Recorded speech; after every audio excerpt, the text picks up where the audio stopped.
ആ ഒരു മാ. നീ എന്താ അവിടെ ചെയ്യണേ? ഒന്നുമില്ല.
എന്താ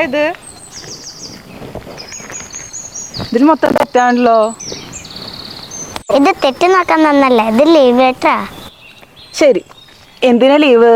അതൊക്കെ എല്ലാത്തിലും എഴുതിക്കണ ടീച്ചർ വായിച്ചില്ലേ? അല്ല, എന്തിന് 18-ാം തീയതി മുതൽ 28-ാം തീയതി വരെ 10 ദിവസം ലീവ്? ഞങ്ങളുടെ പള്ളിത്തെ 100ാമത്തെ പെരുന്നാളാ. 18-ാം തീയതി കൊടി കയറും, 27-ാം തീയതി വരെ ഞങ്ങക്ക് പെരുന്നാളാ. എനിക്ക് ലീവ് വേണം. ശരി ശരി, എന്നിട്ട് എന്താ എന്നെ വിളിക്കാത്തെ? ടീച്ചർ എന്തായാലും വരണം. 23, 24, 25, 26, 27 ഞങ്ങളുടെ പെരുന്നാളാ.